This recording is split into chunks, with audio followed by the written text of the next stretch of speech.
Hi everybody, I'm Sabine, the Senior Wine Buyer at the Wine Collective, and I'm lucky enough to have Elena Brooks with me today. She is at, is that a duck that I hear, or a geese or something quacking? It's a crow. So Elena's outside and she's at the Firehawk Farm Vineyard, which that magnificent view behind you I think is absolutely incredible. You were just pointing before out where the lake was and where the vineyards were, and it's magnificent. Is it a bit chilly there? It is. It's only about 11 degrees this morning, and we are quite up on a ridge. So it yes, there's not only chilly but frosty a little bit.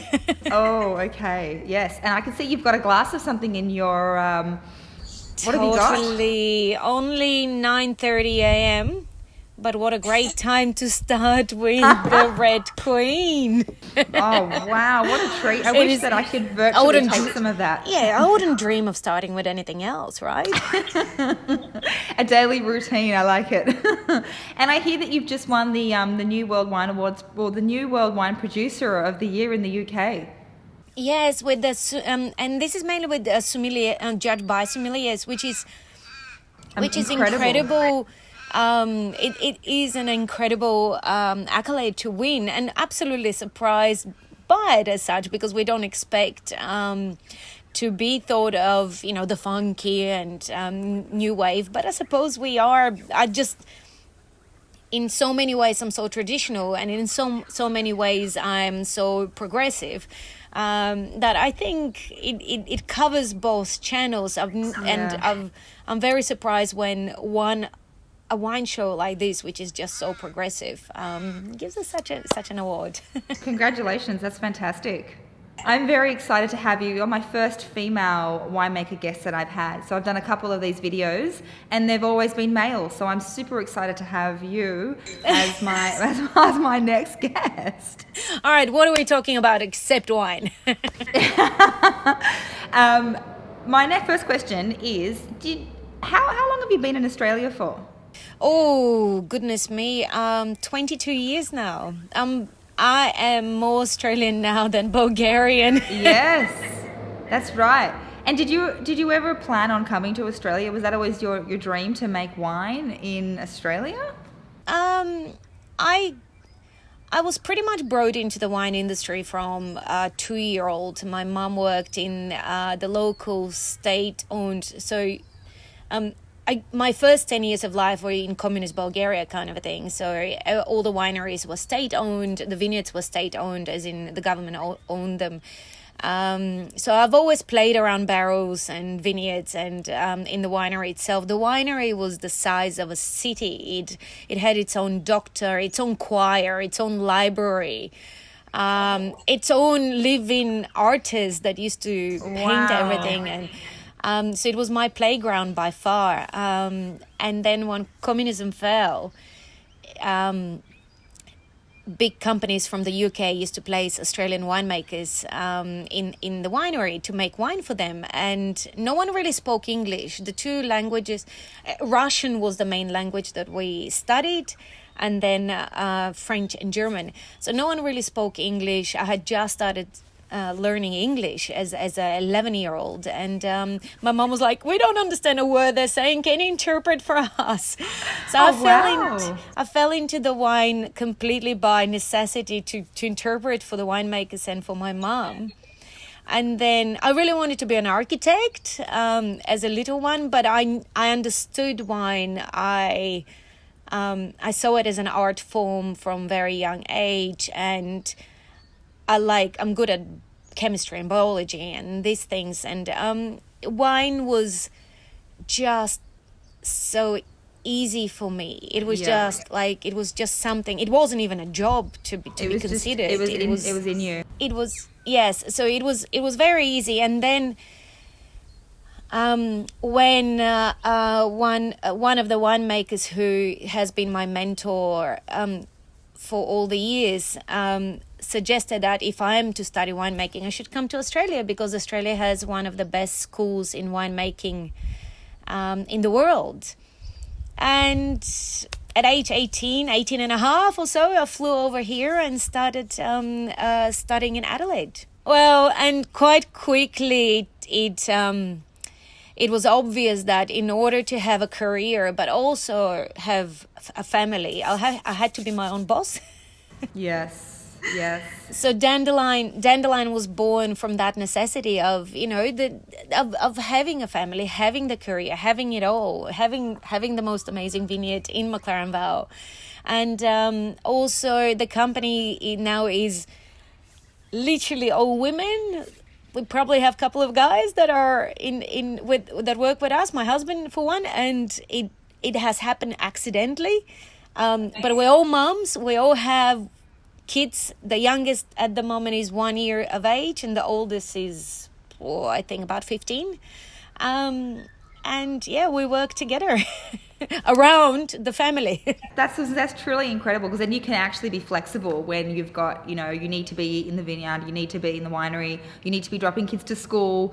I've spoken to you a few times on the telephone. I've heard dogs in the background. I've heard kids screaming. You've heard my children screaming. It's fantastic. Well, and quite opposite. Quite with it. The vineyard is literally our babysitter. There's so much room for them to run around and play. But it'll be the same thing where you grew up in, like, where there was wine around you. Your children are going to grow up exactly the same with wine around them as well.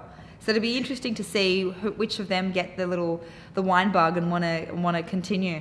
Also, I was just thinking, I was looking at those bottles too, and I've always wondered, I don't know, I've not looked up the history, but why are there so many lions in the names? Why are there so many, like, there's clocks, and what's the meaning behind it? The Sleeping Beauties. What are the what's the reasoning?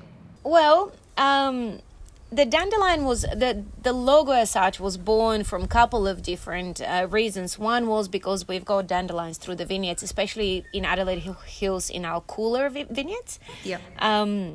But also our vineyards are spread in the region. So we've got Eden Valley and Barossa, Adelaide Hills, McLaren Vale, which is this vineyard, and then we head even further south towards the Murray Mouth, which is my father-in-law's vineyard. So it's like spread in the wind as a dandelion. So a couple of different reasons. Now, the word dandelion in French is dandelion, or means lion's tooth. So therefore, there are many, many lions in the range. But funny enough, every single one of them describes the wine. I like describing a wine in one word. If we look at the Lionheart is our Barossa Shiraz. It's based on our grape grower who helped us start Dandelion Vineyards, Carolina, and he was the most generous and most sought after person when there's problems in the Barossa. He passed away recently, but he's the Barossa Lionheart. It's the generosity of his heart. So another one, a quick one, the Pride, a collection of lions. It's called a Pride. So there's a couple of reasons for that wine being called a Pride. First, because it's the family vineyard down south. So it is the collection of lions, but it's also, it is the pride being, it is the family vineyard. So it is the pride and pride of the family, I suppose. Beautiful. So yeah, there are lots of lions. The Red Queen, however, it's named after... And the Wonderland, which is our Riesling, and they're named after the vineyard in Eden Valley, which is covered in quartz all through the vineyard, and it sparkles on the sun. Now, the quartz itself has red veins through it because it's very rich on iron, so quite minerally, and you could really see that in the wine. The minerality comes through. So the Red Queen is just in reference of the red quartz. I would have one in the office I could pull out and show you. Maybe later. All good. Beautiful. Oh wow, that's great. And I've always been wondering about this. You win so many trophies and medals. There's so many accolades on your bottles of wine. I just think, what's the secret that you have? Surely it's not just growing up with wine, that you've had it since you were 2 years old. There must be some sort of trick. It's puzzled me as well. I started receiving the trophies, not just gold medals, but trophies when I was only 23, and they haven't stopped. Knock on wood. Knock on wood. They haven't stopped, and there have been some major trophies along the way as well. And I was talking to my husband the other day. I said, okay, good. I've had a really good run and almost 20 years of it. Keep going. Is it ever going to stop? and he said, listen, you think a lot about the wines you make. You don't make them for yourself. You make them for your consumer. You make them for the people that drink them. And because of that, I always make wines that are of our time. They always have to be, I always evolve them. I'm never ever happy with a single, I'm my biggest critic, and I'm never happy with the single wine and kind of go on a holiday. It's an always evolving process. I'm an absolute foodie, obsessed with food. I think as our palates develop with food and not just my palate, it's our palate as Australians. We live in the world of MasterChef, so it is bringing MasterChef into these wines. But I love the passion that you can see, the way you're talking from the, when they come from the vineyard, and then things about like the pride and the actual name. You're thinking about the name and the bottling. Everything has a meaning that you can see that you're not just going to settle on, yep, that'll do. You're like, no, it needs to be perfect. And hence why you are getting these amazing trophies, awards and accolades. It's fantastic. Now, do you have any other bottles hiding there? Maybe like a clean skin? I've heard we're going to be getting a new wine coming our way, an exclusive for the Wine Collective. And I know I was impatient. If we'd waited a couple of days, it would have been bottled. But I really wanted to present this video to our customers, and I wanted to get a sneak peek. So can you, crack it open? Absolutely. What have we got? Now, you've seen about how to serve a thank you. Yes, a video on how to serve wine. Lovely. Oh, this is so difficult. Actually, this is really... Yeah, we're not going to do this one another time. This was almost impossible to open. So this is our Sleeping Beauty. This is our Grenache GSM 2018. First just been bottled very recently, and looks like we're tasting it. Excellent. Yes. So we have created... this wine especially for you and for your customers. We have a very, very long relationship with your customers.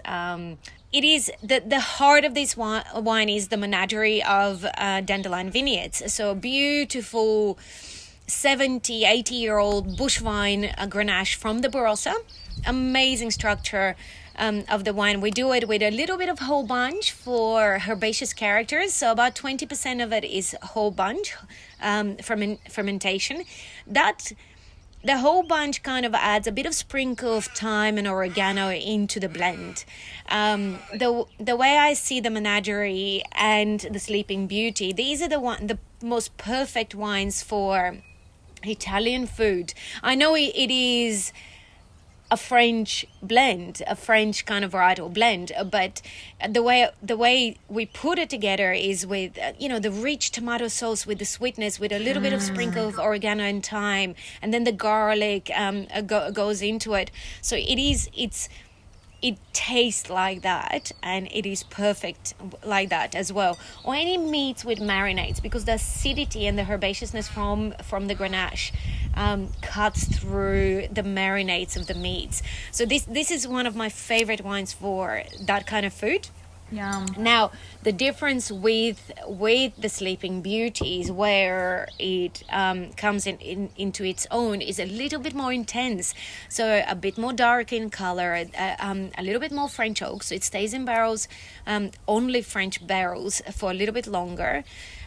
So there's a touch of concentration and intensity that's infused in it, which makes that kind of a value for money much better. I love the menagerie as such, the elegance of it and the savory characters, whereas here we have gone for a little bit more richness and a little bit of that sweeter character coming through from the Shiraz and the spiciness of the Mataro.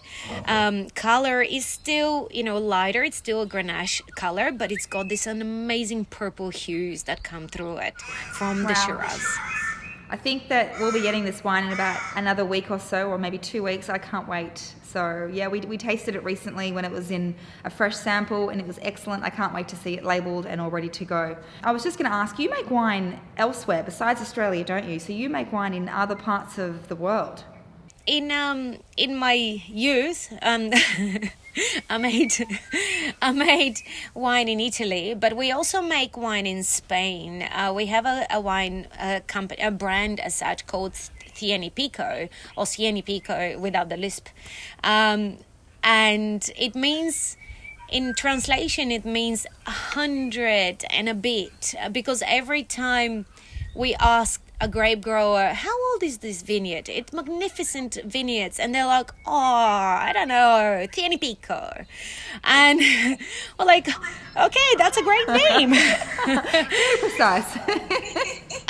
We started Cieni Pico the same time we started Dandelion Vineyards. So the running queue between the two companies is that we work with centennial vineyards, vines that are incredibly old, and we make them in this kind of new palette of, like, which is uncompromising when it comes to faults. It's uncompromising when it comes to and faults meaning aldehyde and Brettanomyces and volatile acidity, which is this kind of vinegary taste. Yeah. Like, it's uncompromising. We have thrown all this out of the window, and we want what my husband calls originality. When you're tasting a wine, you must know where it is from just by its taste. When you're smelling a wine, you must know what the varietals are just by its smell. So it is about this, what we call fine wine cues. Wow. You always have to feel comfortable and confident that you can smell what it's made from and where it comes from. Wow, sounds great. And I have one last question for you. Everyone asks, what's your favourite wine or what's in your fridge? I want to know what's in your recycling bin. What was the last bottle of wine that you put in? No, not from today. No. We tasted the 15, the 16, the 17 yesterday, and yes, that's exactly what went in. Oh, beautiful! And how are they aging? We have been pulling out some old vintages of the heirloom Pinot Noir. Yep. 2010. Oh, magnificent. We have recently. And I think because it's time now for our new vintages to be bottled and finished off and bottled, it's quite often we dig into the museum stock and see how they're developing. Yeah, so benchmarking and obviously other producers. I am an absolute fan of Tyrrell's Vat 1, Semillon. So we had a 2012 vintage just the other day. And I get very upset when we open it with other people, because literally that's the wine just for me. Yes, I understand that. It's what I want to drink by myself, and not share with anybody. It's not allowed to be shared. That's right. So that is like we had that about a week ago. Beautiful. But yes, during lockdown, I have to admit, there was a lot of drinking happening. there was a lot, and I did catch myself literally. I mean, it was so exciting though, because there was nothing else to do. Yeah, it allows you to open up wines that you probably wouldn't normally open because you wouldn't be in that mind frame. But anyway, it's definitely been an adventure. It was, well, if you're not going to be spending the money going out, that's right. Let's spend the money on really good wine staying in. I agree. Drink something that's worthwhile. Absolutely. All right, Elena, I might let you go. Thank you so much for your time. Thank you for the viewers for watching. I hope this has been insightful, and I can't wait to try the new Sleeping Beauty, the new GSM. I can't wait. Thank you for having me as well, and any time. And I'm really, really excited to have this new one, and especially with the new label, with that kind of amazing stony label beautiful. That with the little color and everything. It's so much more fun. Yes, that's great. All right, thank you very much. Have a great day. Thanks, Elena. Bye. Bye.